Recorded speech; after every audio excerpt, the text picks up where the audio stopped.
Bom dia, vamos começar a aula de número 19. E o tema da aula de hoje é o funcional de Willmore.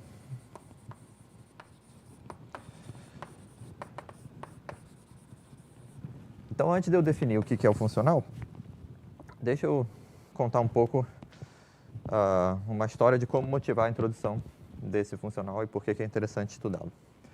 Então, vamos lembrar aquela proposição que nós usamos muitas vezes durante o curso, que caracteriza a esfera euclidiana em R3, conjunto de pontos a uma distância fixa de um ponto dado, como aquelas únicas superfícies compactas, conexas, regulares de R3, que são umbílicas, né? Então, se S é a superfície regular, compacta, conexa em R3 e todos os seus pontos são umbílicos,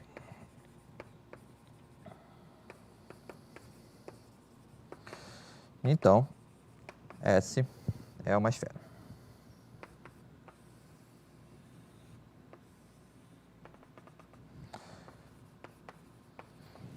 Certo?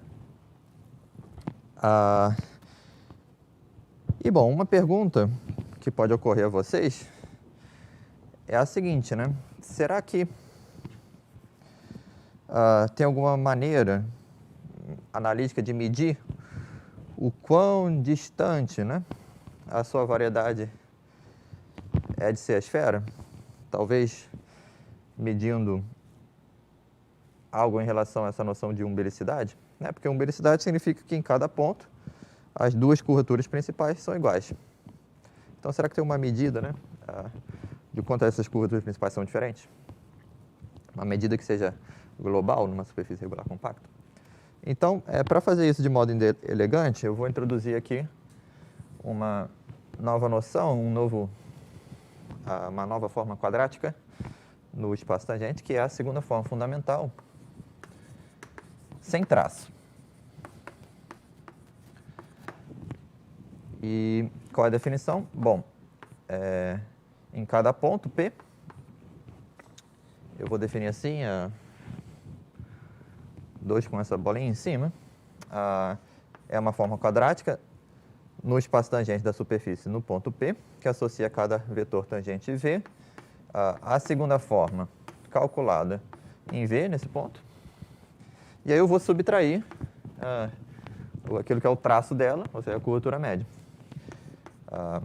Então, eu vou subtrair a curvatura média nesse ponto, vezes a primeira forma fundamental nesse ponto V, certo? Então, isso é para todo V em TPS. Tudo bem? Então, vamos entender isso em coordenadas. Se eu escolho uma base E1, E2 do plano tangente de S no ponto P, que é uma base ortonormal, que diagonaliza a derivada do campo normal, né? Vamos escolher aqui um campo normal na vizinhança daquele ponto. Seria a base ortonormal.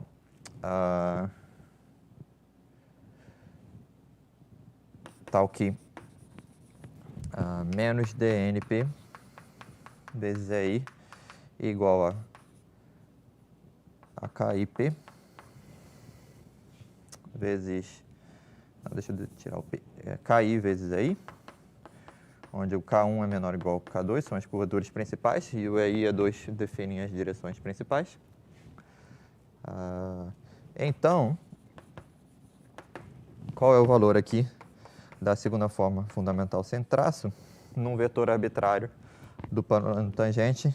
A é 1 mais B é 2. Bom, então já fizemos esse cálculo.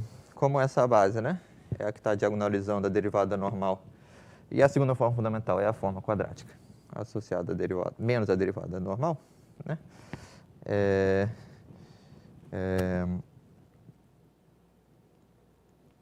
Quer dizer, os termos mistos morrem e o termo E1 é multiplicado por K1 e o termo E2 é multiplicado por K2. Né?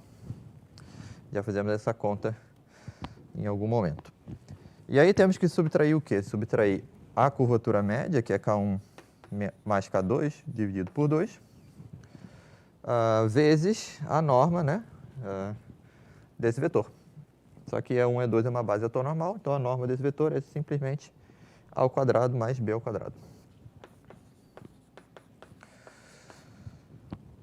Bom, segue dessa manipulação o seguinte, né? Se eu coloco aqui o A ao quadrado em evidência, eu vou ter K1 menos K1 sobre 2, que é K1 sobre 2, menos K2.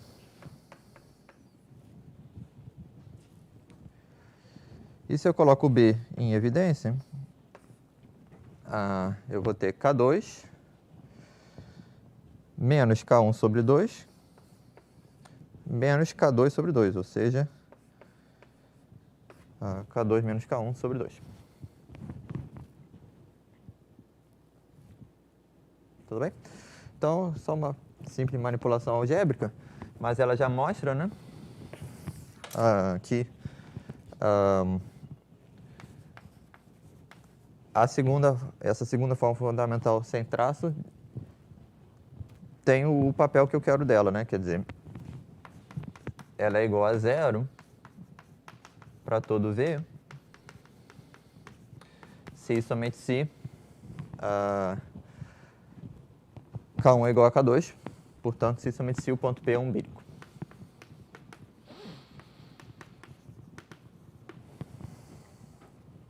Tá bom?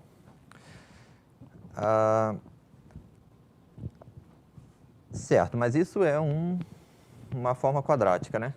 Eu quero resumir ainda essa forma quadrática calculando a norma dela.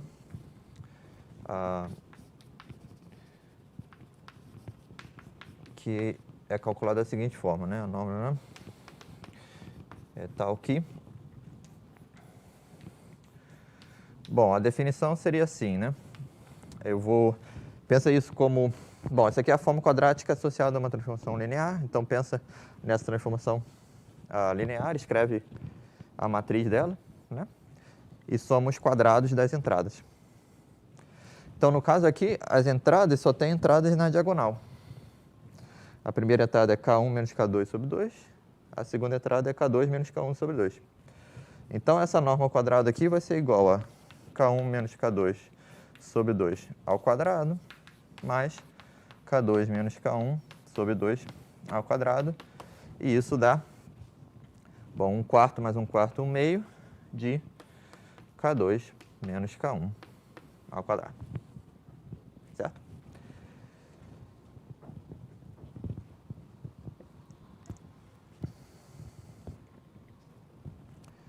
Então, o ponto é umbílico, se e somente se essa norma ao quadrado é zero, se e somente se a segunda forma sem traço é zero naquele ponto. E eu quero usar isso aqui como a minha medida, né? Bom, isso aqui pontualmente mede o quão distante seu ponto está de ser umbílico. Agora eu quero uma medida global na minha superfície compacta e conexa, né? Então você pode pensar algumas possibilidades. Você pode pensar, digamos, em calcular o sup dessa quantidade, né? Isso dá uma medida do quão distante a sua superfície é de ser umbílica. Mas tem outras possibilidades mais interessantes, e uma delas é tomar a integral dessa forma, tá bom? Então, para medir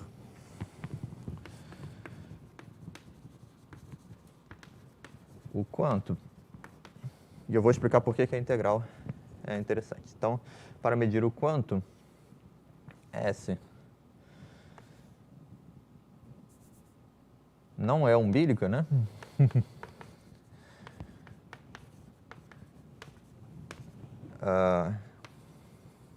Consideramos quantidades como, não sei, o sup dessa norma, ou então a integral dessa norma. Aí, se você já tem uma ligação com a análise, você poderia pensar nas normas P, né? Dessa quantidade, né? Não sei. Agora o P vai ficar um pouco repetido. Aqui não tem um quadrado não, desculpe. O quadrado está aqui fora. Então, sei lá, 2P. P não, P é o ponto, então deixa eu usar outro quociente, outro número. 1 sobre Q. Né? Então, você poderia considerar todas essas medidas, né? Do quão longe essa função está de ser a função identicamente nula. Mas essa medida aqui, ela tem uma grande vantagem em relação às outras, por causa do comportamento dela em relação a dilatações. Certo? Porque observe que o conjunto das superfícies compactas regulares conexas, né, em R3, que são umbílicos, é um conjunto invariante por dilatações. E, assim, se eu olho a superfície nessa escala, e olho nessa escala menor, se eu simplesmente mudo, né, as unidades de medida, é a mesma superfície, né? Isso não afeta nada. Então, a medida ideal aqui deveria respeitar essa propriedade das dilatações. Agora, o que acontece? Quando eu multiplico tudo por lambda, as curvaturas principais são multiplicadas por 1 sobre lambda. Isso aqui ao quadrado vai ser multiplicado por 1 sobre lambda ao quadrado. Mas quando eu integro com o elemento de área, que foi multiplicado por lambda ao quadrado, esses dois lambdas ao quadrado se cancelam, né? E essa quantidade aqui fica invariante por dilatações.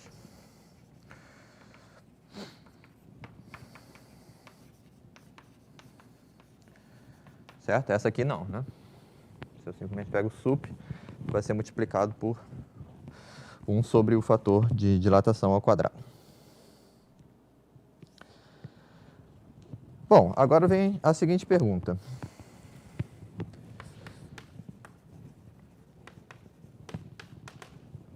Dentre todas as superfícies,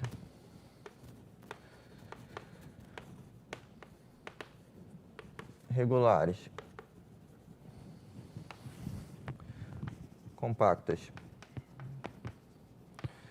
e conexas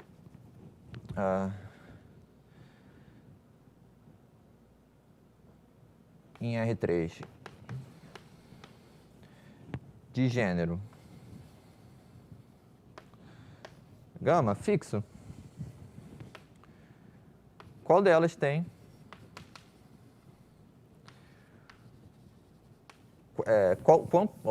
vou expressar assim, quão pequeno pode ser essa quantidade, certo? Quão pequena pode ser essa integral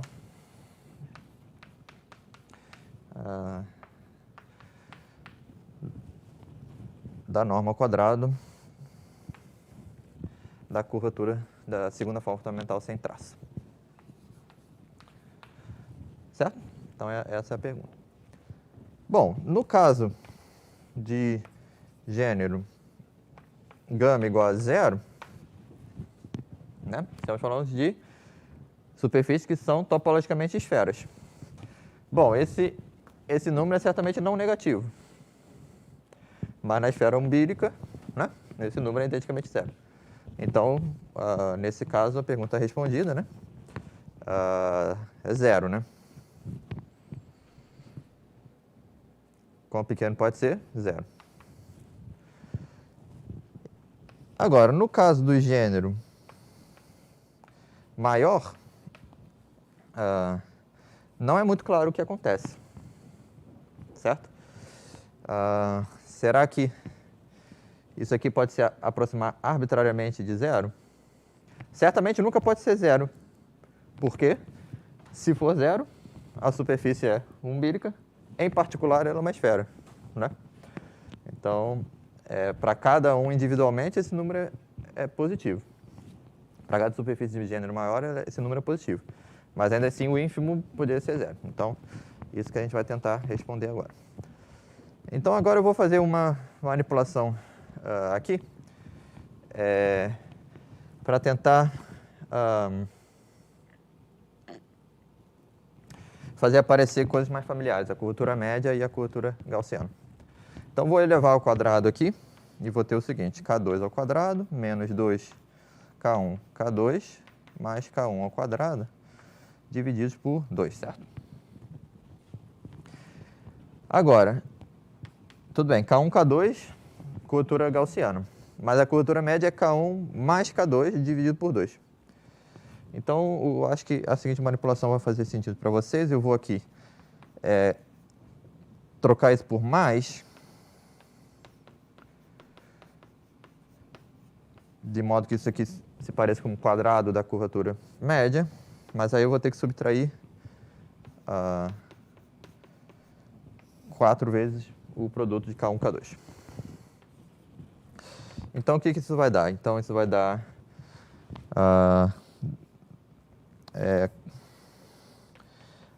H ao quadrado, mais H é K1 mais K2 dividido por 2. Então, H ao quadrado é K1 mais K2 ao quadrado dividido por 4.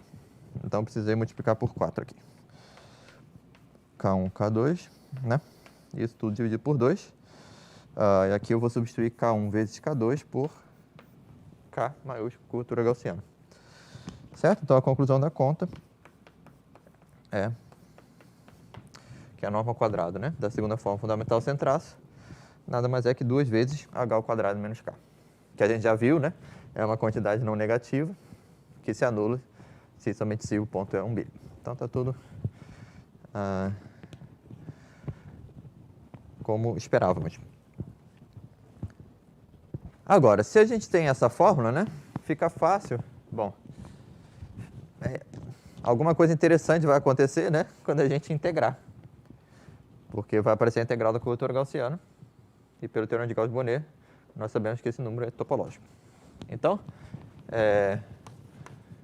observe a integral, ou melhor, 1/2 da integral da segunda forma sem traço ao quadrado, por causa daquela forma, vai ser igual a integral do H ao quadrado sobre a superfície, menos a integral da curvatura gaussiana pelo Gauss-Bonnet.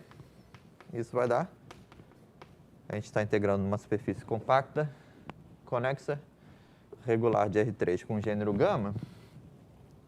Então, isso é 2π, 2 menos gama, ou 2 menos 2 gama, né? Ou seja, 2π vezes a característica de Euler, né?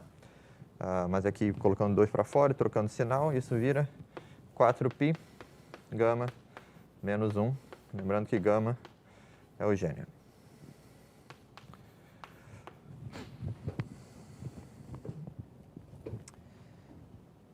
Certo? Então, essa é uma conta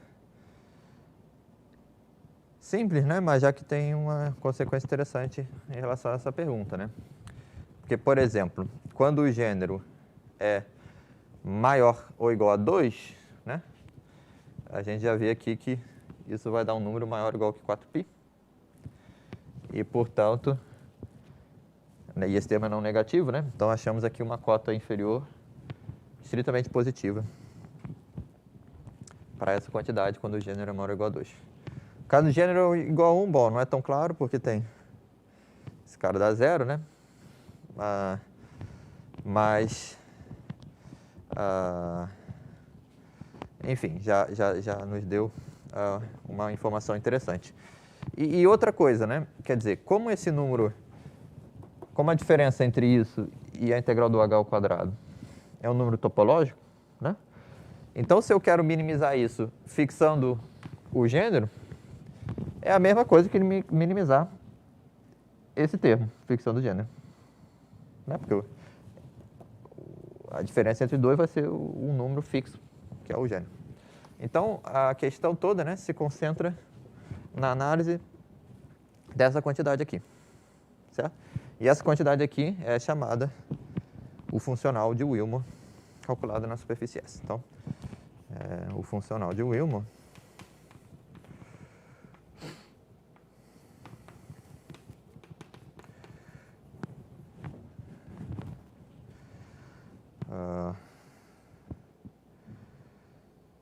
associa a cada superfície regular compacta e conexa em R3 o número chamado assim W de sigma, né?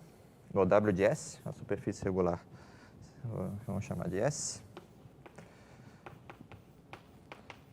W de S é igual a integral sobre S da curvatura média ao quadrado, certo? Então, a nova pergunta, que foi a pergunta que o Wilma se fez, é a seguinte. Dentre todas as superfícies que têm o mesmo gênero, qual delas minimiza o funcional de Wilma? Tá bom? Isso se alguma existe que minimiza. Então, a pergunta é dupla, assim, mas vamos formulá-la de maneira intuitiva, né? Mais informal. A pergunta do Wilma. Tudo, hein?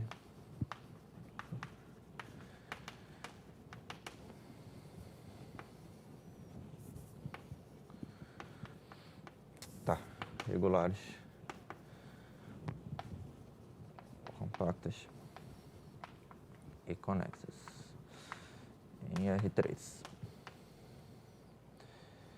de gênero gama. Qual delas minimiza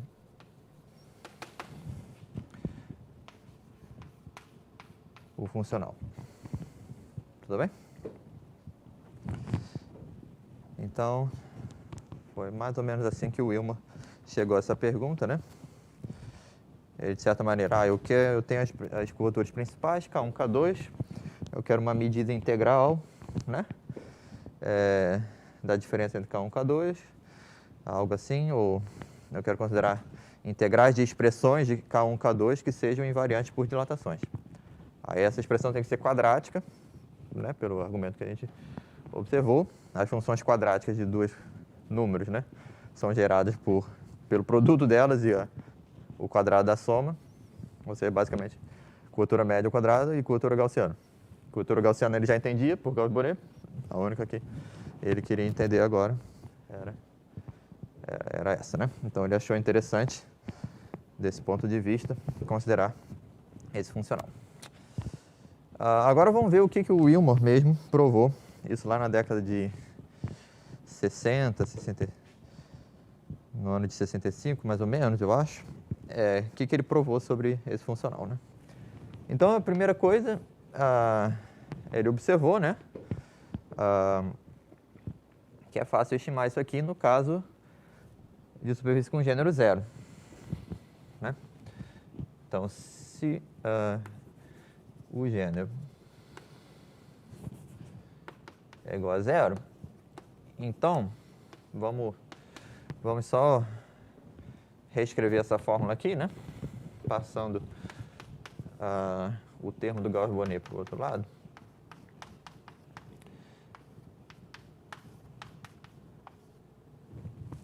Certo?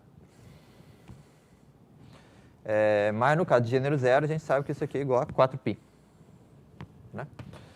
Então, ficou mais 4π. E veja que esse termo é não negativo. Logo, esse número é sempre maior ou igual a 4π. E mais do que isso, se vale a igualdade, essa integral da norma ao quadrado da segunda forma sem traço é zero. Mas o integrando de uma função não negativa, ser zero implica que o integrando é zero também. Então, essa função aqui é identicamente nula na superfície. Portanto, ela é uma superfície umbilical e, portanto, ela é a esfera euclidiana. Certo? Então, a igualdade vale se e somente se S é a esfera.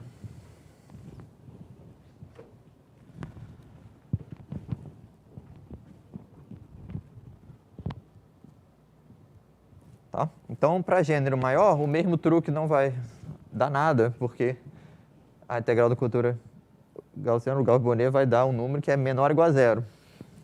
Então, o Gauss-Bonnet não vai ajudar a estimar esse número por baixo no caso do gênero maior. Ainda assim, o Willman foi capaz de provar o seguinte. Ele provou que qualquer que seja o gênero, essa cota inferior aí, 4π, é válida também. Tá? Então ele provou o Willman para todo gênero. Ele provou que a integral da curvatura média ao quadrado é pelo menos 4π. E a igualdade vale se somente se, novamente, S não só tem a topologia da esfera, mas é a esfera euclidiana. Tá?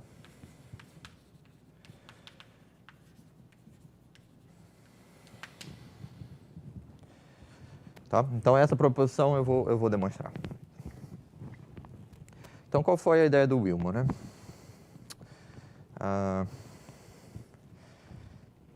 Tem a ver com a questão da prova. A última questão da prova. Então, ele fez a seguinte observação. Então, uma demonstração. Vamos imaginar nossa superfície aqui, com um gênero qualquer, compacta, em R3. Vamos orientar essa superfície por um normal que aponta para fora. Certo.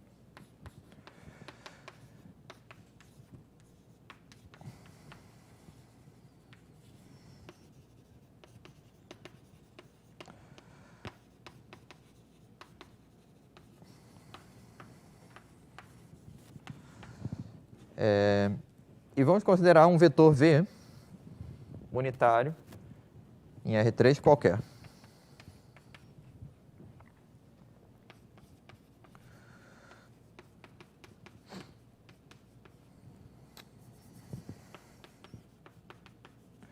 Então, digamos, não sei, deixa eu desenhar esse vetor unitário assim. Tá? Agora eu vou considerar os planos que são ortogonais a essa direção V. Como a superfície é compacta, né?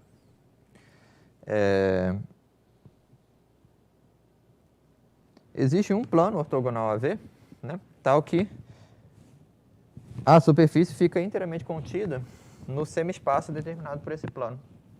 O semi-espaço dos pontos que estão do lado, né? Esse aqui é o V, e esse é o plano, não sei, produto interno do ponto com V igual a constante, né? Eu estou falando do semi-espaço produto interno com V menor ou igual a zero. Né? Então, existe um plano tal que a superfície está até no interior, né, desse semi-espaço determinado por esse plano. Agora, vamos pegar esse plano, né, e aproximá-lo paralelamente da superfície S. Bom, vai chegar o momento em que esses planos que se movem vão tocar na superfície pela primeira vez.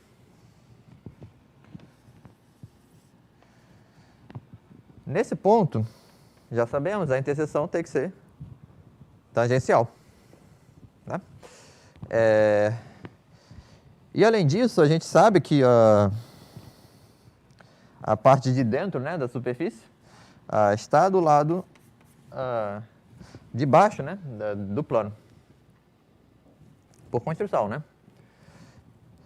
Então, a normal que aponta para fora vai coincidir nesse ponto com o vetor dado V. Tá bom? E não só isso, a gente sabe algo mais sobre esse ponto, porque a gente pode usar a comparação, né? Esse ponto não pode ser hiperbólico, porque em pontos hiperbólicos a superfície cruza, né, o plano tangente de um lado para o outro em qualquer vizinhança daquele ponto. Ou seja, a curvatura gaussiana desse ponto não pode ser estritamente negativa, ela é maior ou igual a zero. Tá bom? Então, concluímos aqui duas coisas, né? Dado V, unitário qualquer, existe um ponto na superfície, tal que duas coisas. Então, o normal da superfície nesse ponto é o vetor V. E, além disso, a curvatura gaussiana da superfície nesse ponto é maior ou igual a zero. Tá bom?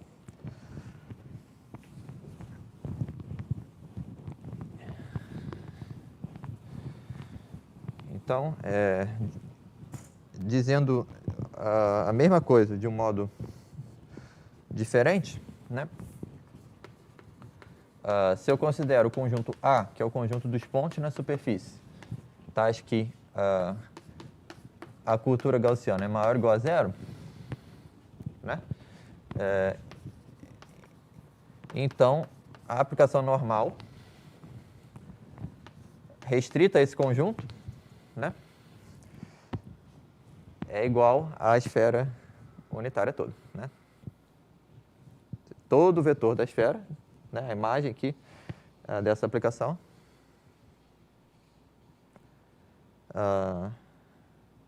restrita ao conjunto A, é toda a esfera.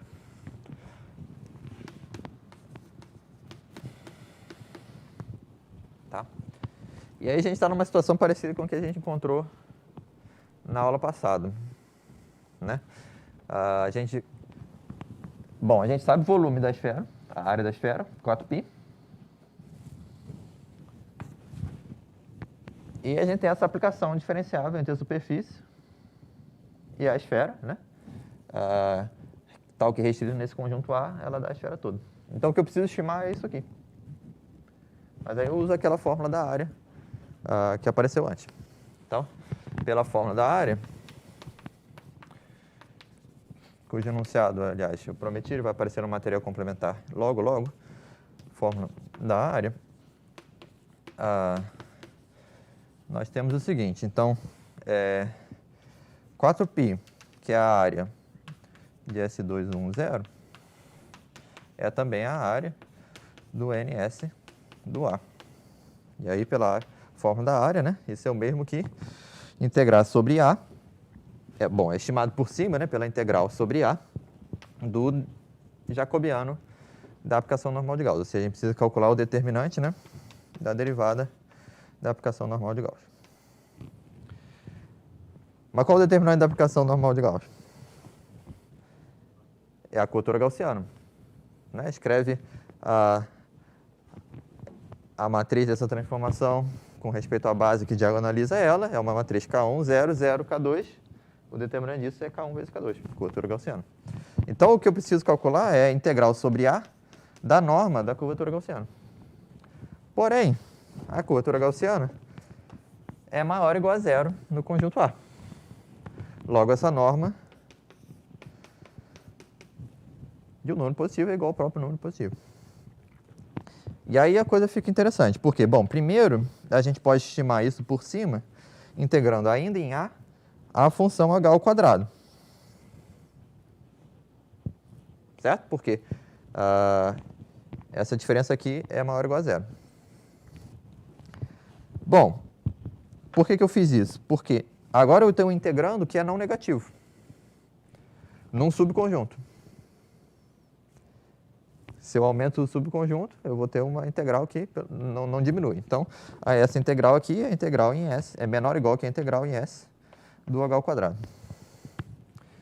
E essa é a estimativa que eu queria, né? Essa é a estimativa que eu queria. Tudo bem? Agora vamos analisar a igualdade. Então, o que a gente usou? Em dois passos, né?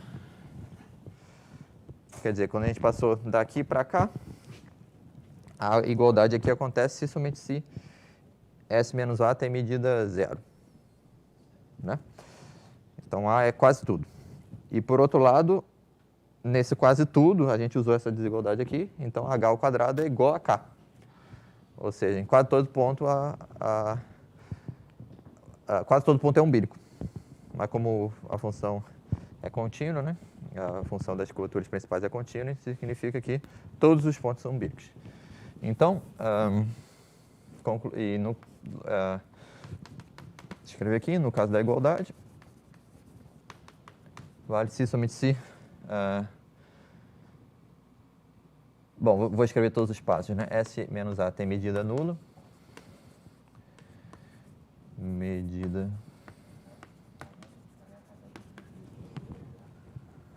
Oi? Ah, não, ou poderia ser um ponto onde o H é zero, né?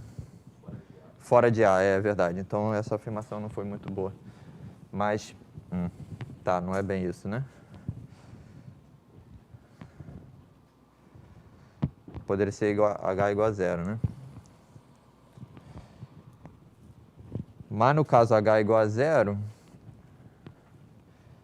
no conjunto A, implica que o K é igual a zero, né? Porque o K é maior ou igual a zero. Então, deixa eu escrever aqui. Deixa eu ver o que eu quero aqui com calma. Umbírico, parabólico ou planar.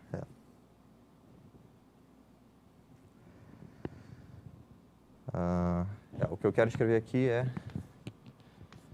K igual ao quadrado.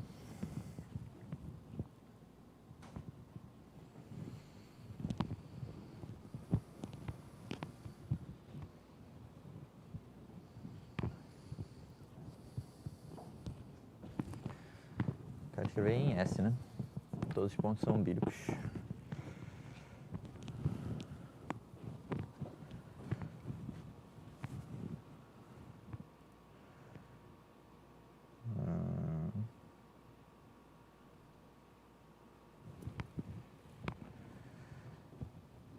Tem alguma outra coisa que a gente pode explorar aqui? A gente pode explorar também essa igualdade aqui, né? O caso da igualdade.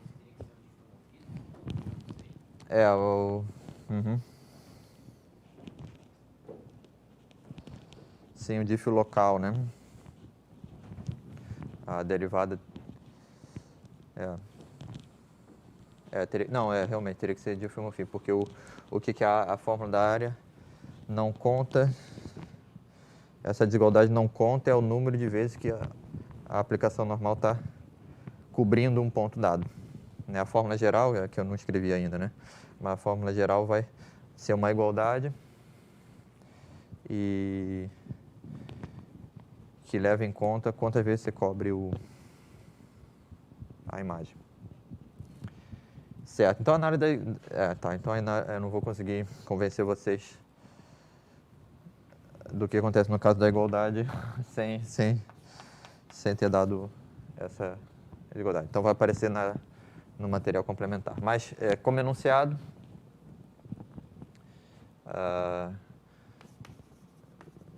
material complementar. Está correto, tá bom? Então realmente, desculpe, faltou um pequeno cuidado aqui nessa parte. Mas tá bom. Então, então é isso que o Willman provou. Então, quer dizer, ele já provou uma coisa interessante, não trivial, sobre esse funcional, né? Qualquer que seja o gênero da superfície compacta e conexo regular em R3, esse número é pelo menos 4π.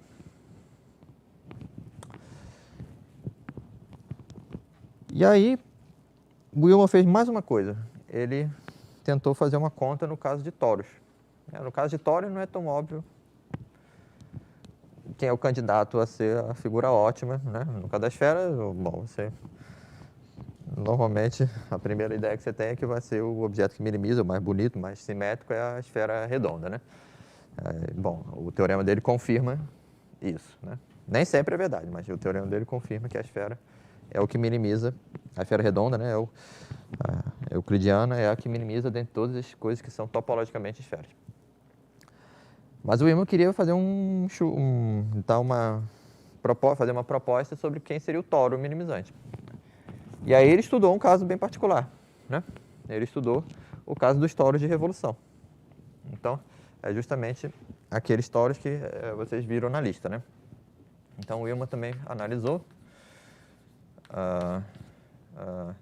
os toros de revolução.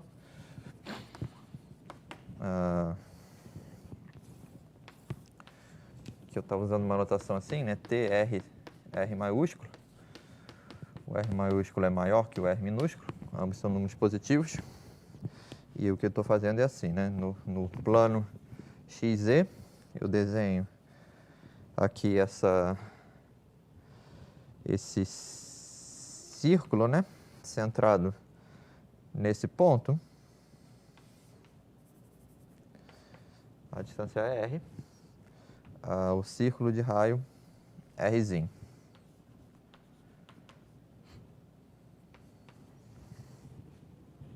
Tudo bem? E eu faço a revolução desse círculo. Tá? Então, a revolução desse círculo é um toro, uma superfície de gênero 1. E é um toro em que eu posso fazer os cálculos explícitos. Né? Eu posso calcular W do T, RT, para todos os R's minúsculos e R maiúsculos possíveis. Bom, sem fazer a conta, né, já dá para prever que essa função, na verdade, é uma função de uma variável só.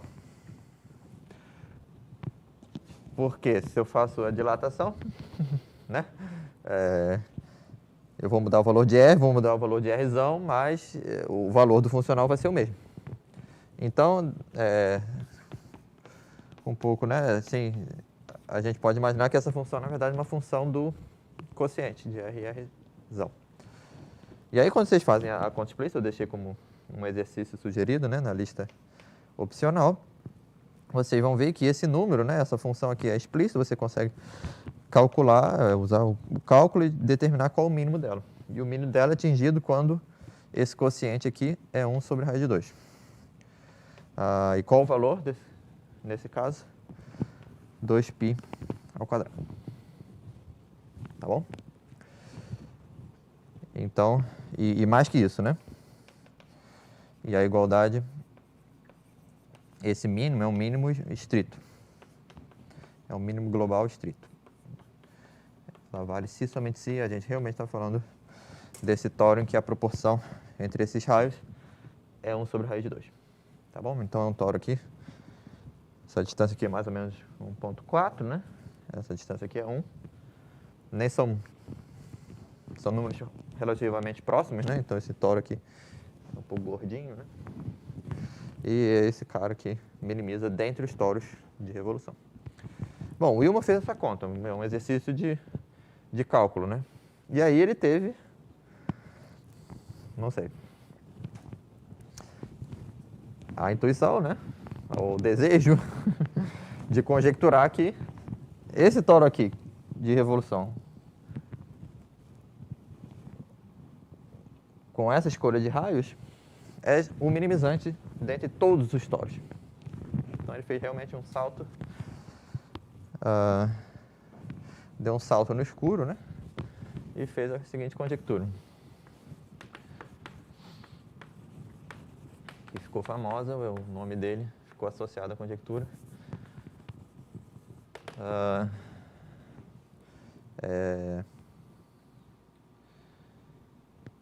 Se S é a superfície regular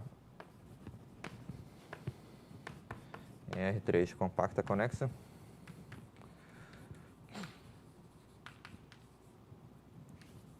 de gênero 1, então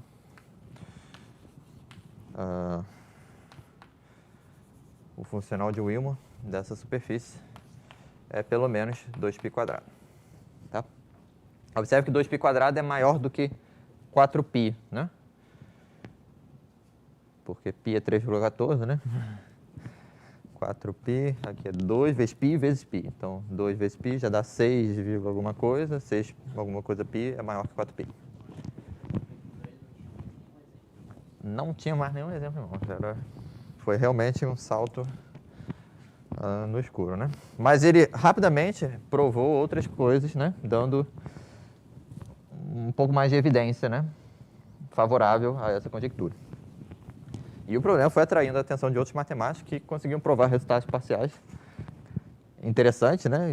E cada vez mais complicados. E tudo isso foi demonstrando que, bom, de repente, o Wilmot, né, realmente apontou, né, para o que é fundamental. Então, deixa eu mostrar um pouco da história, né, do problema. E eu vou anunciar agora alguns resultados, né, parciais que foram sendo encontrados ao longo do tempo, né? Então, isso aqui é cerca de 1965, por aí. Bom, então, o próprio Wilmot e o Shiohama, junto com o Takagi, em 1971, eles verificaram que a conjectura é verdade para toros que são tubos, né, circulares ao redor de uma curva regular, fechada e simples dentro do R3. Então, maior ou igual que 2π², se S é tubo com seção circular ao redor de curvas simples e fechadas em R3. Tá? Então, um tubinho suficientemente pequeno ao redor de uma curva é uma superfície regular. A topologia dela é a do toro. Produz círculos, é a superfície de gênero 1. E... Oi? Não.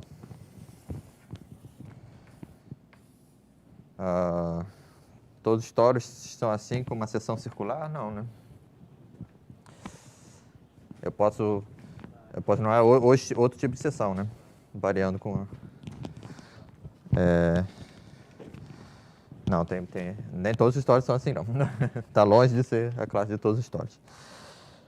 Aí, um pouco depois, na mesma década, teve um outro resultado interessante, devido ao Langevin e ao Harold Rosenberg,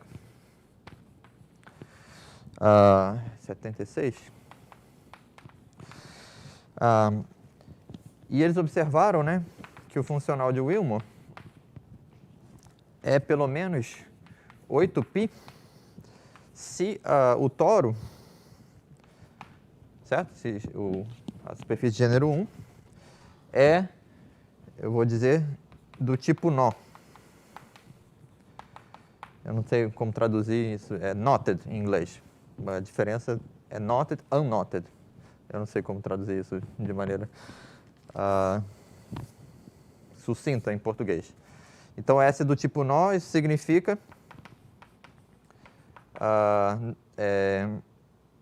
S não é isotópico ao toro na sua apresentação padrão, certo? Então, eu estou falando aqui daquele nó que eu desenhei já algumas vezes, aquele tipo de toro, né, que eu já desenhei algumas vezes. Como é? Imagina algo assim, né? Só que um tubinho, né? Para ser um toro.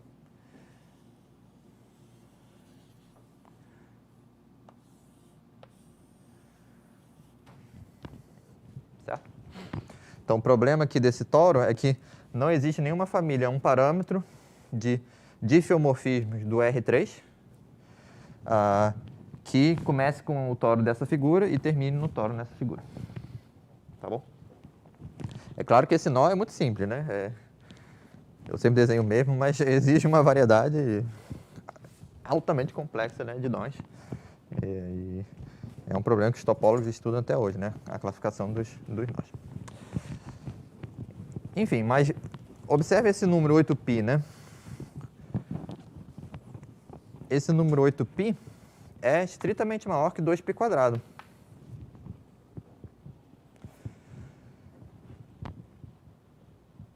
Concorda? Porque 2 vezes π dá alguma coisa, 6,14, é menor que 8, né? 6,28, então é menor que 8. Então, vale essa desigualdade estrita. Então, em particular, né, eles verificaram a conjectura de Willmore para esses tórios que são do tipo nó. Tá bom?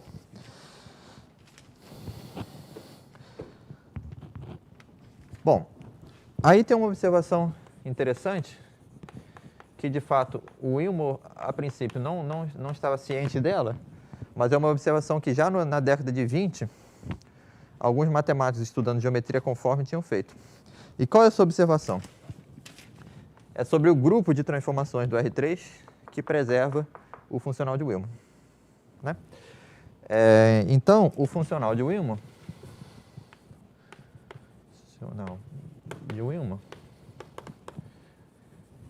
é invariante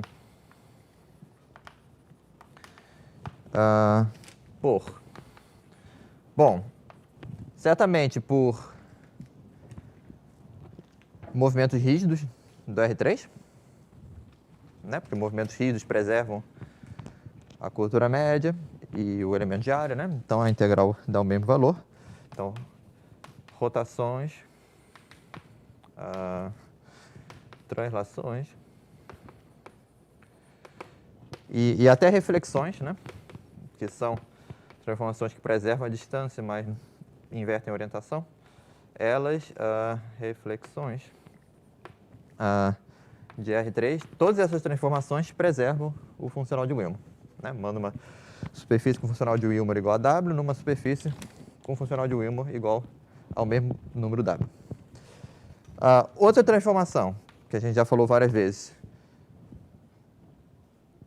preserva o funcional de Willmore, são as dilatações, né? Então, as outras transformações aqui, dilatações,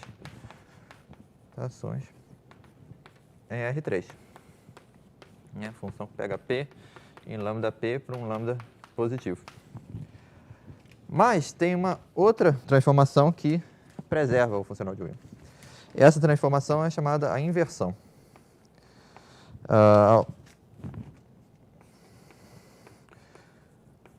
Por ponto P fora de S. Então, o que eu quero dizer por isso? A inversão é a aplicação que faz o seguinte, né? Então, a versão ao redor do ponto P0, ela pega um ponto X do R3, X diferente do ponto P0, e manda no seguinte ponto, X menos P0 divididos por X menos P0 ao quadrado.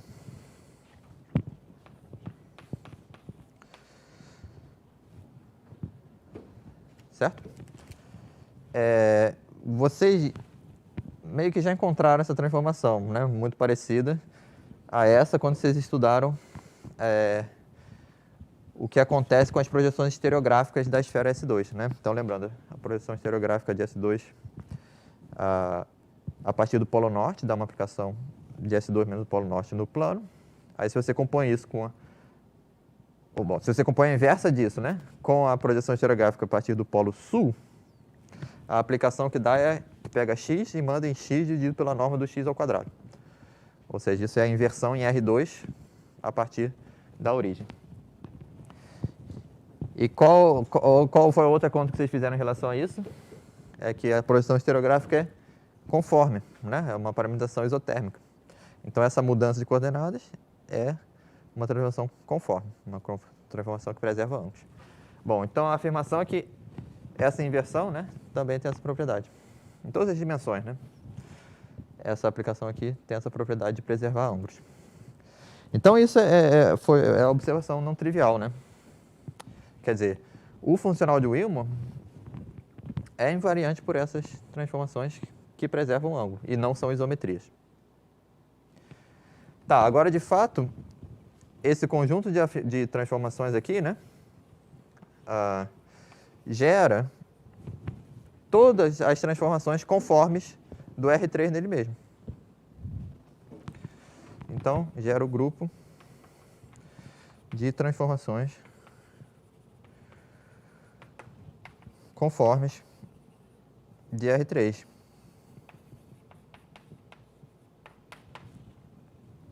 Ou seja, a simetria do problema, né, é muito maior que dilatações e movimentos rígidos, né? Transformações que preservam as distâncias. Elas envolvem também outras transformações que preservam ângulos. Então, cadê?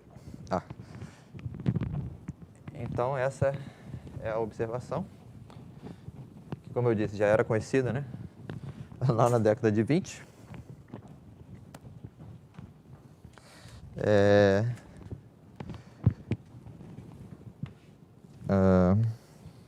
Então, isto é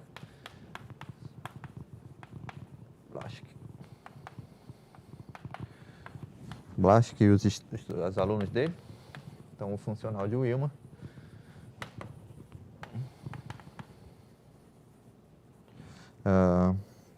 é invariante por transformações conformes de R3. Isto é, um dífio φ de R3 em R3, tal que dφ em qualquer ponto, né? Em qualquer vetor, produto interno com dφ no mesmo ponto, produto vezes qualquer outro vetor, é igual aí é um fator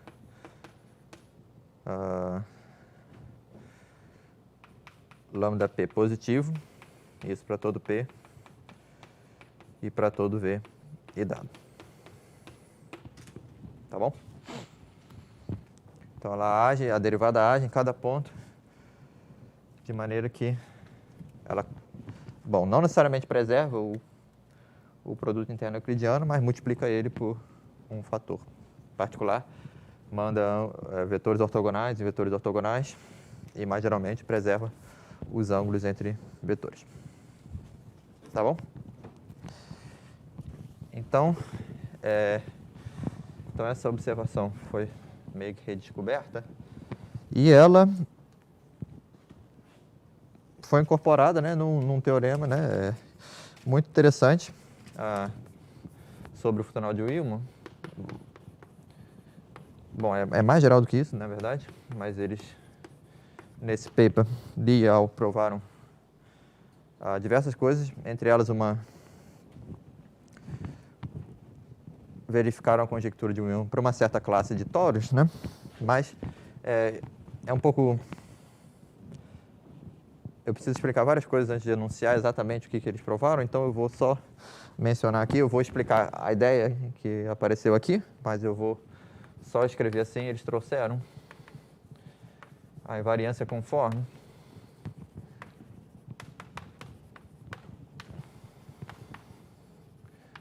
para o centro do palco, né?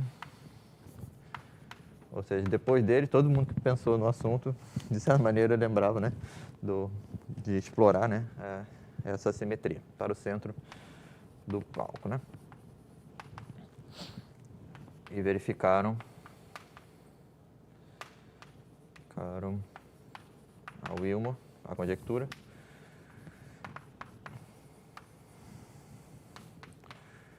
para uma certa classe de toros. Então, deixa eu falar um pouco sobre a ideia, né, que apareceu.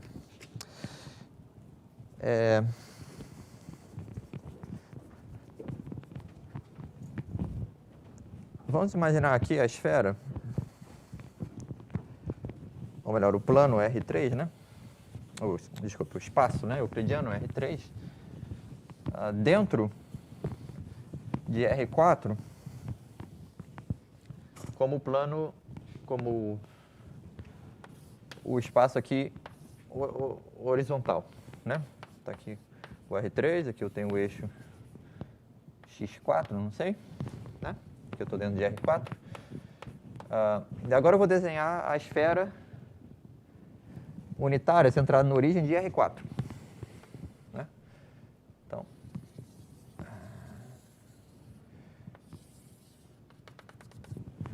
certo? Esse aqui é o, sendo consistente, né, com a notação que eu usei, seria o S3, dimensão 3, de raio 1, centrado na origem.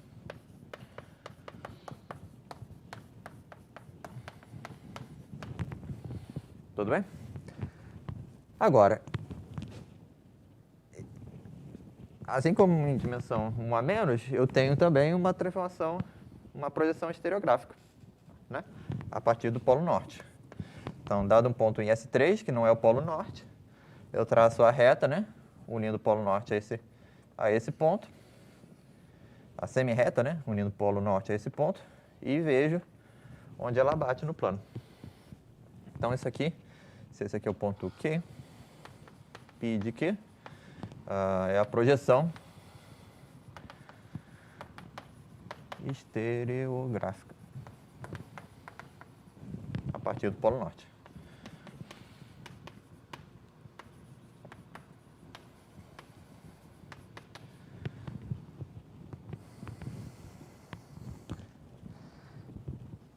E acontece que essa projeção estereográfica também preserva ângulos, ou seja, a derivada dela é uma aplicação, né?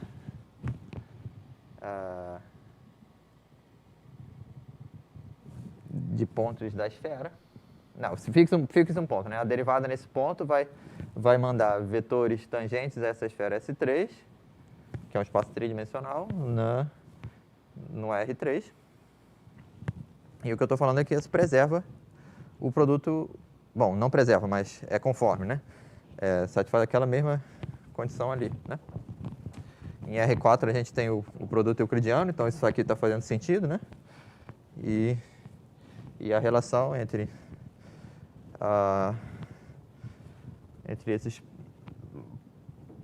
produtos internos, dessas formas quadráticas, é a multiplicação por um fator. Então, o que eu estou falando aqui é que a projeção estereográfica a partir do polo norte é a conforme.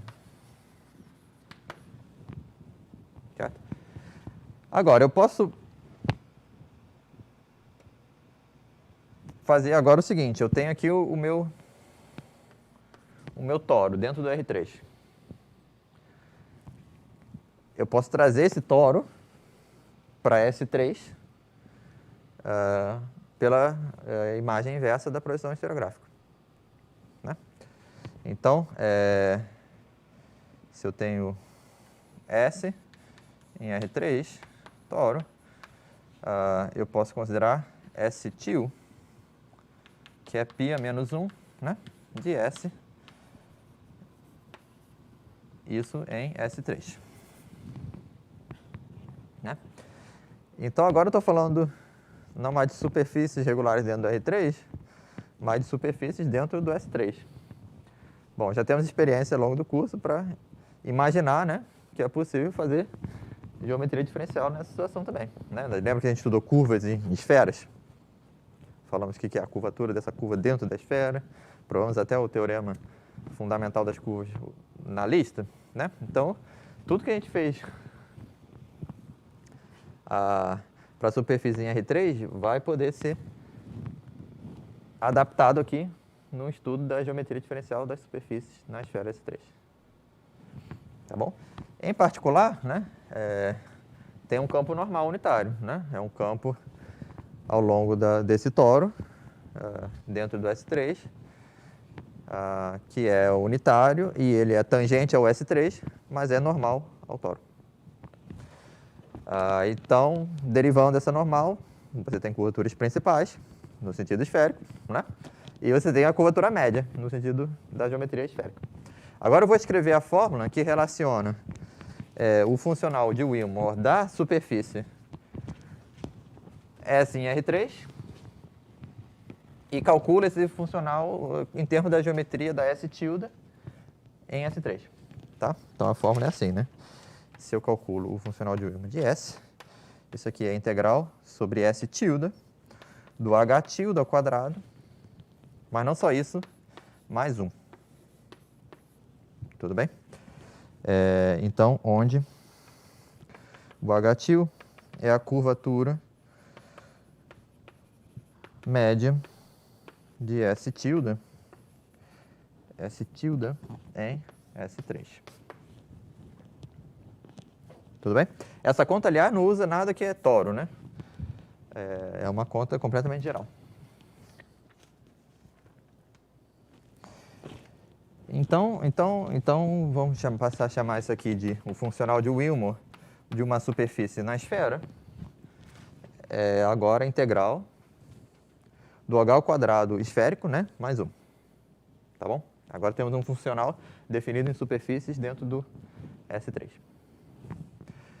E ele é basicamente o mesmo que o anterior, né?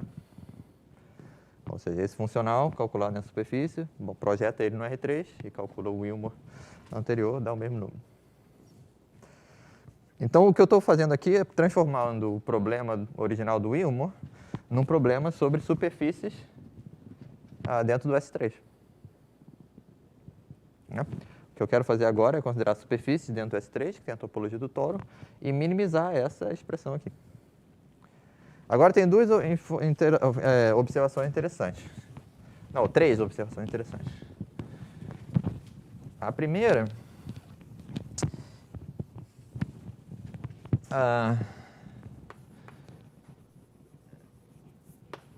A primeira é a seguinte, né? Que o funcional de Wilmore de uma superfície em S3, ele é maior ou igual que a área da superfície. Certo? Então,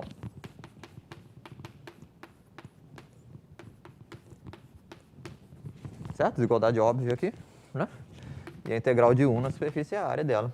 A área dela como superfície dentro do S3. Então, isso é algo que não aparecia antes, né? Algo que não aparecia antes. Uma relação entre o funcional de Wilmore e o funcional área. Então, esse é algo a ser explorado. A segunda observação é que a imagem inversa pela projeção estereográfica do toro especial que o Wilmore encontrou. Aí, surpreendentemente, ou não, é um objeto que já era conhecido das pessoas que estudavam geometria de superfície na esfera. Então, você pode fazer a conta, eu acho que dá o seguinte conjunto, né? O conjunto dos pontos x, y, z e w em R4, né? Tais que x ao quadrado mais y ao quadrado é igual a 1 meio e z ao quadrado mais w ao quadrado é igual a 1 meio. Então, é o produto, né, de dois círculos, um círculo de raio 1 sobre raiz de 2 e um círculo de raio 1 sobre raiz de 2. E esse cara, né, soma os quadrados de todas as coordenadas dá 1. Esse está dentro da esfera mesmo, né? Então, esse cara, né, ele era conhecido de quem estudava geometria de superfície na esfera, ele tinha até um nome. Ele é o toro de Clifford.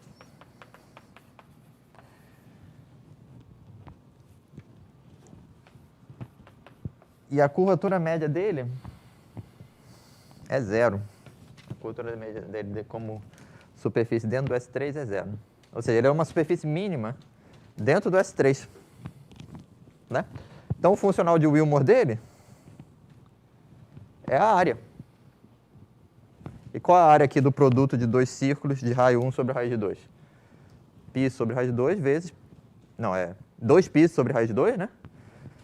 É o círculo, né? 2πr, então 2π vezes 2π dividido por raiz de 2 vezes 2π sobre raiz de 2, dá 4 sobre 2, 2, e tem o π aparecendo 2 vezes, π quadrado. Né? Então, esse 2π quadrado está aparecendo como a área desse toro de Clifford aqui. Tá bom? Então, essas duas observações, né, já sugere, né, várias ideias a serem exploradas, né? A relação, em particular, a relação entre o funcional de Willmore e o funcional área, né? Porque parece que o número que o Willmore propôs, né, como ínfimo, dentre todos os históricos, ele tem a ver justamente com a área de uma superfície mínima muito especial dentro do S3. Tá bom? Tá bom, então eu falei que tinham 3 observações, então deixa eu falar a observação que foi explorada, né, nesse trabalho do Lee e do Yao. E o que eles exploraram foi justamente o grupo conforme, né? Porque o S3, bom, veja que eu estou relacionando a geometria do S3 com a geometria do R3 por uma transformação conforme. Então, aquela propriedade que eu falei ali, né, o funcional de Willmore é invariante por transformações conformes, também vale para o funcional de Willmore em superfícies dentro do S3. E as transformações conformes dentro do S3, elas são muito ricas, né? Por exemplo, vou dar um exemplo de uma família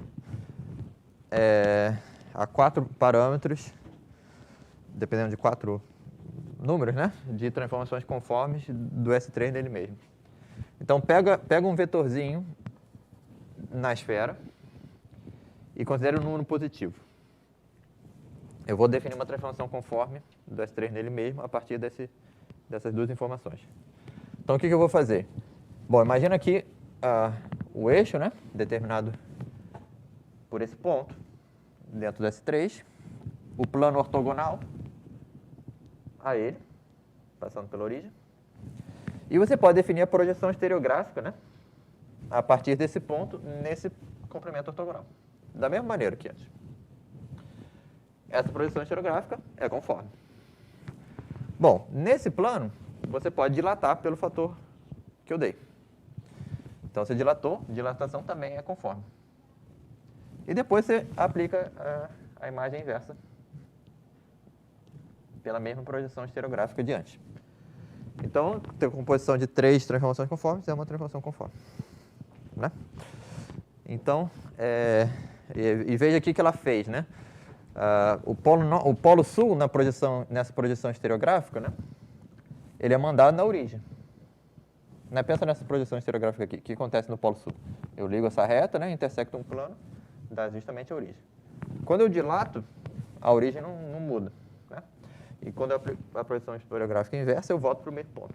Então, essa transformação aqui, essa família de transformações aqui que eu falei, ela preserva o ponto e o antípodo dele, e meio que começa a jogar todo mundo na direção do ponto que eu considerei. Certo? Então, pensa assim, esse ponto aqui veio para cá, dilatei e voltei. Olha como ele está mais em cima, mais perto do Polo Norte, né? Quanto mais perto do infinito ele for dilatado, mais próximo do Polo Norte ele vai estar. E isso acontece com todos os pontos, exceto o Polo Sul. Certo? Então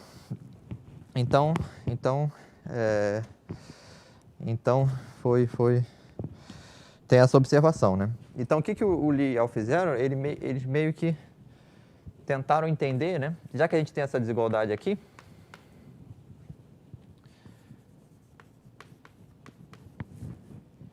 e já que depois de uma transformação conforme,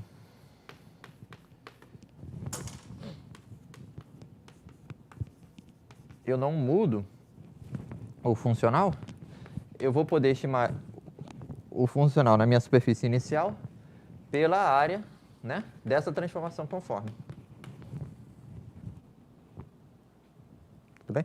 Eu reposicionei minha superfície dentro do R3. Tem uma nova superfície que tem o mesmo funcional de Willmore, mas a área pode ter variado, né? A transformação é conforme, não é isometria.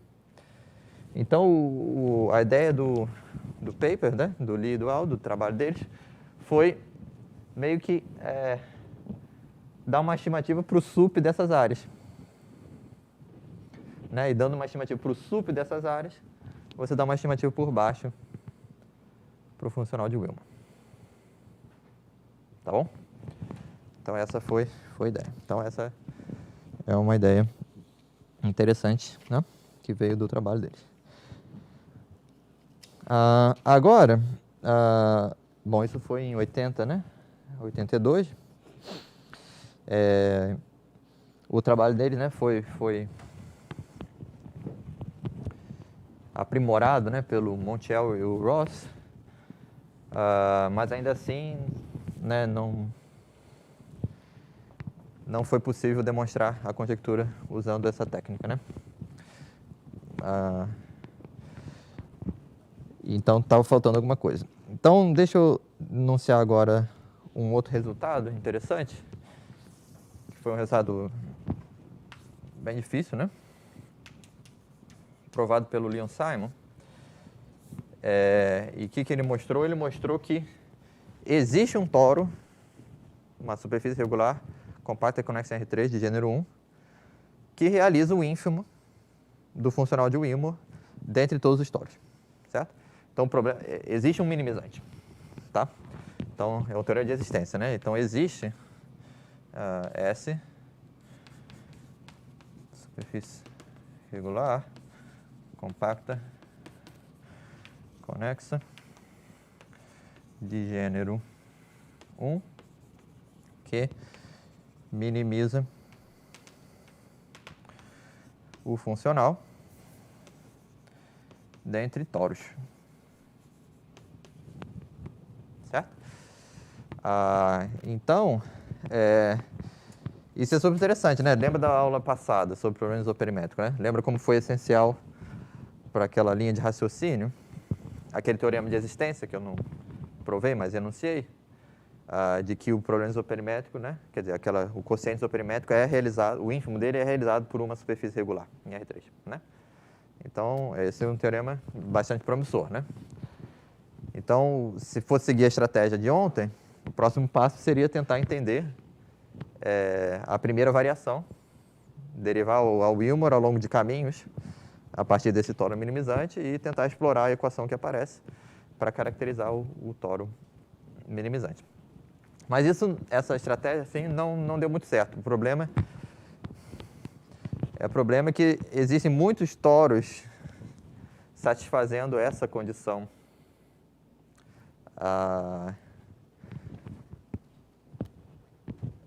necessária que aparece quando você calcula a primeira variação.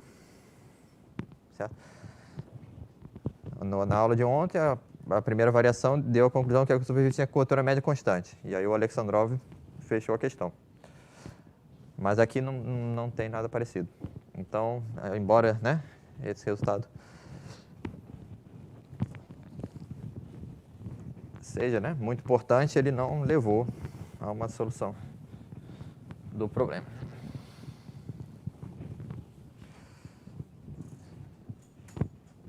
Então, só para vocês terem uma ideia, né? Quer dizer, se alguém minimiza, a imagem conforme dele também minimiza. Porque o funcional é invariante pelo grupo de transformações conformes. Então, eu posso muito bem começar desse toro de Clifford, que é mínimo, fazer uma transformação conforme dele, vai dar outro candidato a ser minimizante, que não é mais mínimo. Então,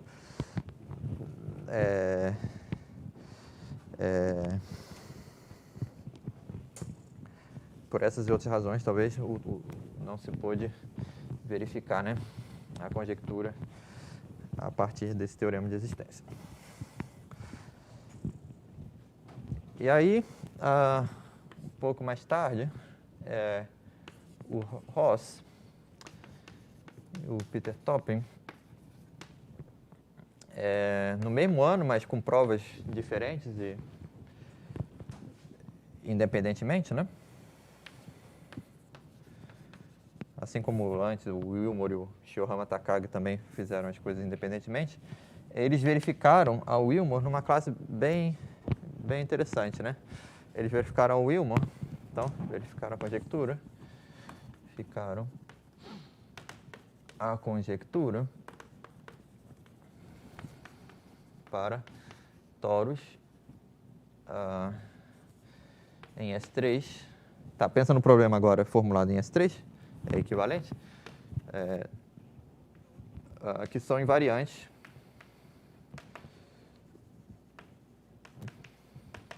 pela aplicação antípoda.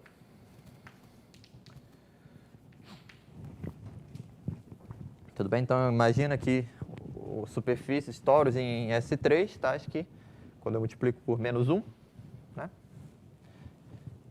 eu mando esse toro nele mesmo. Então, para essa classe de toros, eles conseguiram provar que o funcional de Wilmore é pelo menos 2π². Tá bom? E a prova, né, cada um usou uma ideia diferente. Eu vou terminar a aula, né, explicando um pouco a ideia do Ross. E bom, e aí, em 2012, a história chegou a uma conclusão, né? Porque o teorema, a conjectura foi resolvida, certo? Então, teorema, devido a Kodar-Marx e Neves, em 2012, diz que, bom, isso vale para toda superfície regular, compacta, conexa, de gênero. E aqui eles fizeram até mais do que provaram a conjectura. Eles verificaram que essa é uma cota inferior para todas as superfícies de gênero maior ou igual a 1.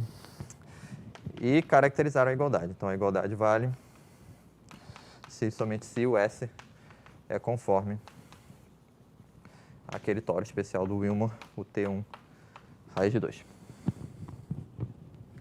Tá bom? Então, não só provaram, né, resolveram, né, um problema que passou anos em abertos e atraiu a atenção de matemáticos, né? Que gerou matemática muito interessante ao longo do caminho. Não só eles resolveram, mas foram até um pouco além, né? E bom, nesse ano eu era aluno de doutorado aqui no IMPA e o Kodar era o meu orientador aqui no IMPA. Eu não soube de nada, né? Um dia eu abri o archive. Na verdade, eu abri meu e-mail, né? Eu cheguei no IMPA cedo, abri meu e-mail e tinha lá um e-mail do meu orientador dizendo: segue em anexo o meu mais novo trabalho. Vamos continuar trabalhando. Era isso o e-mail. Aí estava lá anexado o trabalho, ele também estava público, né, no archive. Aí daqui a pouco bate na minha porta o outro aluno do meu orientador: Lucas, o Kodar provou a conjectura de Wilmore. E aí eu passei aquele dia, né, tentando entender o paper. Então foi realmente uma coisa que ficou muito na lembrança. E é bom, né, que aqui no vídeo o IMPA grava, né, as palestras, e vocês podem ouvir o próprio Kodar explicando a demonstração da conjectura, se procurarem depois ficarem interessados. Mas o que eu acho engraçado é vamos continuar trabalhando, né? Eu não tinha nada a ver com aquilo, mas vamos continuar. É o orientador tentando estimular o aluno, né? E essas coisas são engraçadas.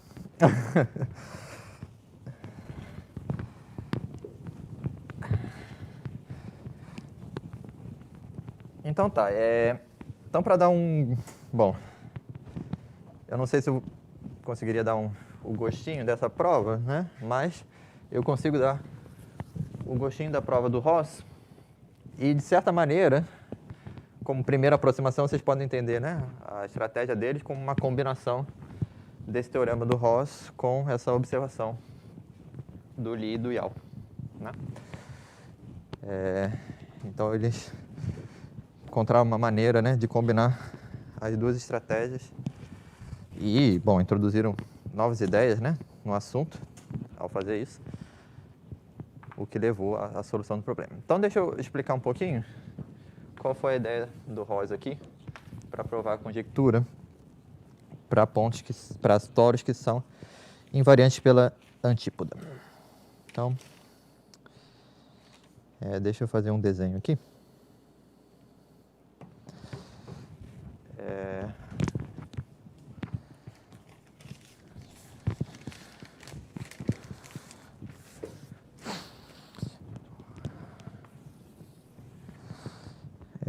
Então aqui eu vou desenhar o S3.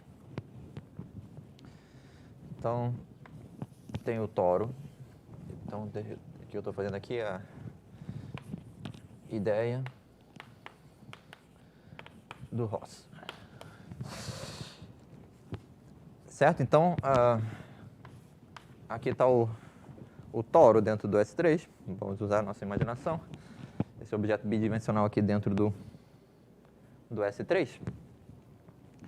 E bom, esse toro, quer dizer, vale para toros em R3 o teorema de Jordan-Brober. Então, quando eu acrescento o ponto no infinito, que eu passo para a esfera, né? Esse toro também divide a esfera em duas regiões. Vamos dizer que aqui essa é a região de dentro, né? Aí eu escolho, né? Tem aqui um normal a esse toro dentro do S3, que é um normal tangente ao S3, mas normal ao toro. Então, esse é o NS no ponto P. E aí vamos considerar uma função parecida com o que a gente considerou antes, que pega o S, bom, vamos chamar S til, e um número positivo.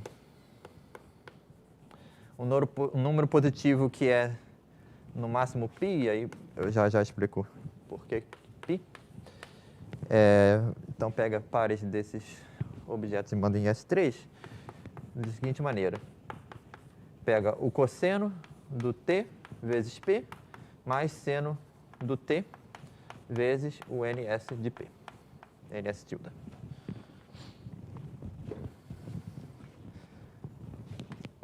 Isso está em S3.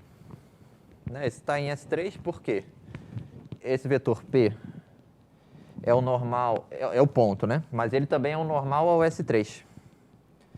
Ele é unitário e, portanto, ortogonal ao normal do toro, porque esse cara é um vetor dentro, tangente ao S3. Portanto, ortogonal a esse. Então, vocês veem que a norma desse vetor aqui é cosseno ao quadrado mais seno ao quadrado, que é 1. Então, é um vetor do S3. Mas de onde apareceu esse cosseno, esse seno? Não sei se vocês lembram, não sei se tentaram fazer um exercício daquele material sobre as geodésicas, mas fixando P e variando T, essa curva aqui, dentro do S3, é a geodésica que começa no ponto P e sai na direção NS tilde P. Tá bom? Isso aqui parametriza um círculo, né? Um círculo que está no plano gerado por P e NS. Então é uma geodésica dentro do S3. Veja como a gente já está transbordando, né? Tudo que a gente viu dentro do R3, modestamente e tal, mas com a experiência vocês já estão percebendo e estão tentando imaginar aqui que é possível fazer geometria nessa situação também. Falar de geodésicas, falar de primeiras formas fundamentais, segundas formas fundamentais, etc, etc. Então tá bom, temos essa geodésica. E lembra o que a gente fez ontem, né? Ontem a gente estava no R3, pegamos um ponto, o normal, e consideramos a semirreta que começa no ponto e sai na direção normal. A semirreta é a geodésica do R3, né? Então essa transformação aqui é o análogo esférico da que a gente considerou ontem, né? Pega o ponto, sai na geodésica, apontando na direção normal. E é claro que a gente sabe a geodésica do S3, né? Elas são círculos também, grandes círculos, e o comprimento delas é 2π. Então, se eu passo do π, eu certamente estou deixando de minimizar, né? Porque se eu passo do π, é aquela figura, né? Essa geodésica aqui é candidata a minimizar, mas essa aqui que continua e liga pelo outro lado, não, né? O problema é que esse pedaço aqui tem comprimento maior que π. Né? Porque π é o comprimento entre o ponto e o ponto antípoda. Então basta considerar isso aqui. E aí eles consideraram, o Ross considerou a função d, que é a distância até... Vamos colocar assim, D mais é a distância com o sinal até o ponto, até SU. Então, mais se o ponto está em ômega e não, o contrário, menos se está em ômega e mais se está no complementar. Tá bom? Então, dado um ponto aqui, eu vou calcular a distância desse ponto até o S, ou seja, o ínfimo das distâncias de pontos em S até esse ponto dado.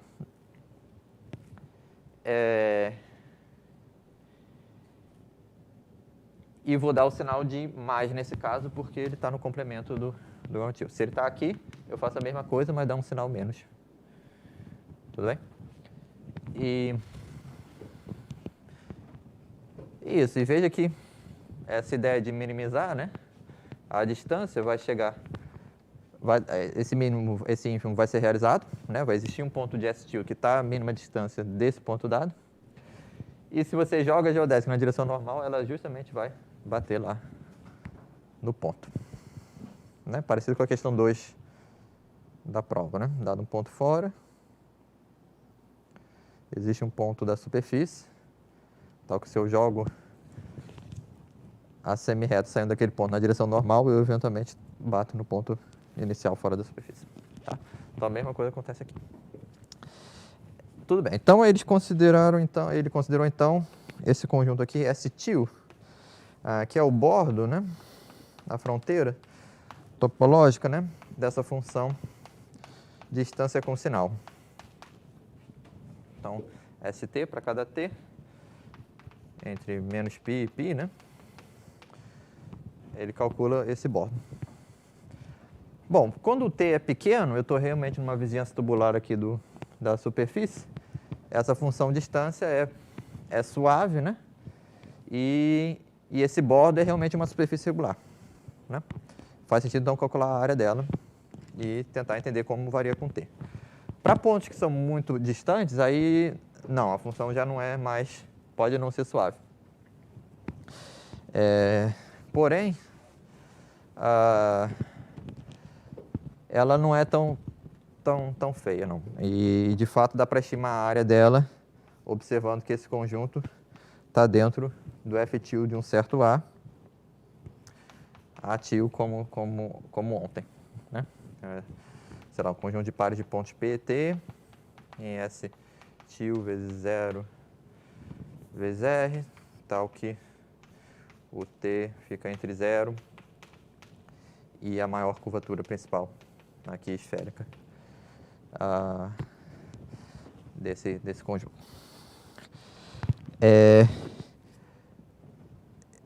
E aí ele usou, uma desigualdade parecida com aquela que a gente provou ontem. Vou anunciar assim, a desigualdade Heinz-Karcher. Isso aqui vai aparecer na lista, desculpe, no material complementar. O destaque é essa desigualdade. Quer dizer, fazendo uma conta parecida com a conta que a gente fez ontem, o Ross observou que a funcional de Willmore da superfície S-tilde é estimado por baixo pela área de todas essas superfícies equidistantes S-tilde. Tá bom? Então você tem que imaginar aqui. Para cada T eu tenho aqui um outro toro, né? Como função de T, o máximo da área é estimado por cima pelo funcional de Willmore, da superfície original. Bom, aí por que isso é interessante? Porque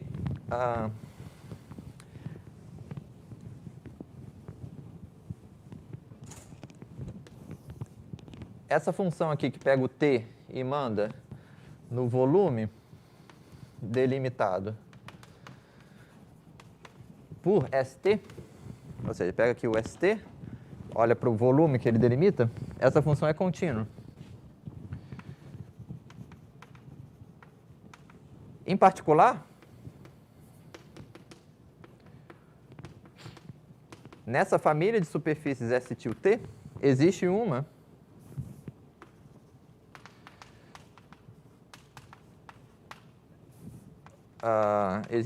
que divide S3 em duas regiões que têm o mesmo volume. Né? Porque quando eu volto no tempo aqui, as equidistâncias para trás vão eventualmente se colapsar aqui num ponto, não vai ter mais nenhuma região delimitada. Quando vem para cá, vai ser tudo. Eventualmente tudo está a uma distância π, né, da superfície dada. Então, essa família de superfície, né, a região que ela delimita vai de nada a tudo. Em particular, tem um tempo no meio em que divide em dois volumes iguais.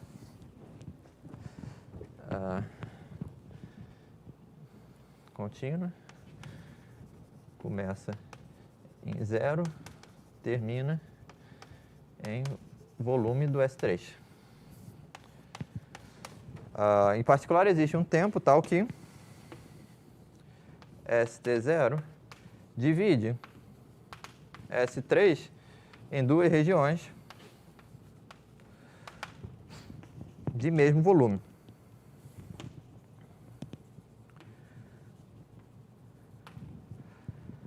Tudo bem? Então, o máximo das áreas... Quer dizer, então eu tenho a estimativa aqui, a Wilmot é maior ou igual que a área desse cara que divide S3 em duas regiões de mesmo volume. Tudo bem? E o que isso nos lembra? Lembra o problema isoperimétrico que a gente fez ontem. Né? Porque a gente pode tentar estimar esse número aqui pelo ínfimo dos comprimentos, pelo ínfimo das áreas das superfícies que dividem S3 em duas regiões de mesmo volume. Né? Lembra ontem? Ontem a gente tentou minimizar o quê? Fixa o volume, minimiza a área dentro de todas as superfícies que fixam aquele volume. Aqui a gente pode tentar fazer a mesma coisa. Esse ínfimo vai ser uma cota por baixo para a área desse cara, e por causa dessa desigualdade que eles observaram, que ele observou, o funcional de Wilmot vai ser maior ou igual que esse ínfimo. Certo? Então, tudo depende da solução de um problema isoperimétrico aqui. Certo? Para encontrar uma cota por baixo aqui, eu posso tentar resolver o problema isoperimétrico. Agora, vamos tentar adivinhar. Dentre todas as esferas em dentre todas as superfícies em S3 que dividem a esfera em dois volumes iguais, qual é que tem a menor área?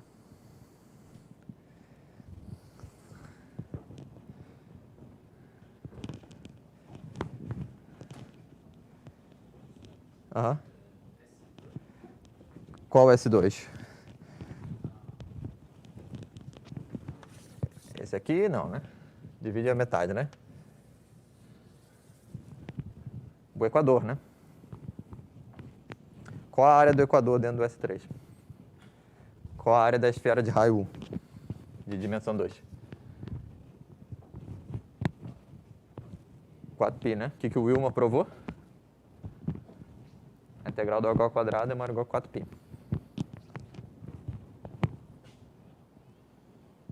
Certo? Então, essa ideia isoperimétrica aqui prova o teorema do Wilmot, original. O que o Ross fez, né? Ele resolveu o problema isoperimétrico para as superfícies que são invariantes com a antípoda. Quer dizer, antes, num trabalho anterior, junto com o Ritoré, ele tinha resolvido o problema isoperimétrico nessa classe, né? Das superfícies invariantes com a antípoda. Né? Se você já ouviu falar do RP3, que é o quociente do S3 dividido pela aplicação antípoda, né? Essencialmente, o que eles fizeram foi resolver o problema isoperimétrico dentro do RP3. E aí, a partir dessa solução e dessa observação, eles provaram que a Wilmot de um toro invariante pela antípoda é pelo menos o número isoperimétrico, né? Aquela superfície dentro do invariante pela antípoda que tem a menor área dentre todas invariantes pela antípoda que dividem S3 em dois pedaços de mesmo volume. E o número que ele encontrou foi 2π², né? Esse cara aqui é o cara que divide S3 em dois pedaços de mesmo volume, é invariante pela antípoda e tem a menor área dentre todos os as superfícies que dividem S3 em dois volumes iguais e são invariantes pela antípoda. Tá bom? Então, quer dizer, pela solução do problema. Quer dizer, eu estou explicando aqui o caso que é mais interessante, tá?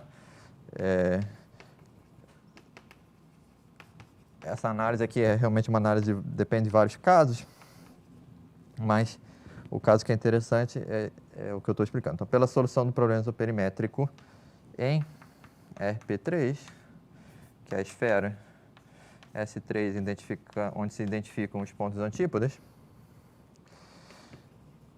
por Rose e Ritoré, tem-se que S-til maior ou igual que a área do Clifford, porque o Clifford é o que tem a menor área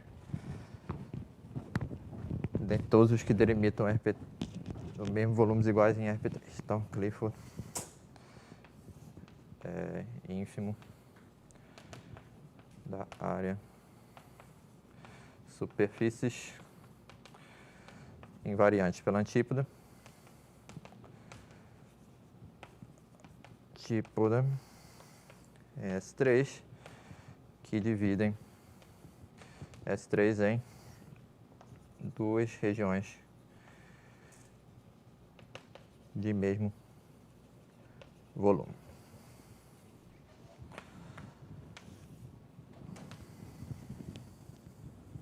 Tá bom? Então, acho que essa é uma ideia muito bonita, né, do Ross, relacionando, né, um problema geométrico natural com outro problema geométrico natural, o problema isoperimétrico, dentro do RP3. E a partir desse estudo, né, das famílias equidistantes, ele percebeu que podia extrair, né, uma consequência sobre o funcional de Willmore a partir da solução do problema isoperimétrico. Tá bom?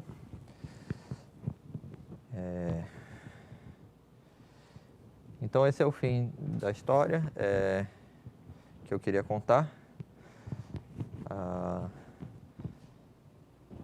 Nesse paper, de certa maneira, eles combinaram essas transformações conformes, né, do Lyell com essas deformações equidistantes, né? E viram, né, que a partir dessas famílias, a 5 parâmetros, era possível construir um ponto crítico da área, ou seja, uma superfície mínima, cuja área é menor que a Willmore da superfície que começou. E estudando, bom, é um processo complicado de provar a existência dessa mínima, mas depois estudando a propriedade dessa mínima que o método produz, eles conseguiram mostrar que essa mínima é o tórax de Clifford, e, portanto, é uma cota inferior para a área, né? Bom, é o tórax de Clifford a menos de uma transformação conforme, né? Lembre-se que o problema tem invariância conforme. Mas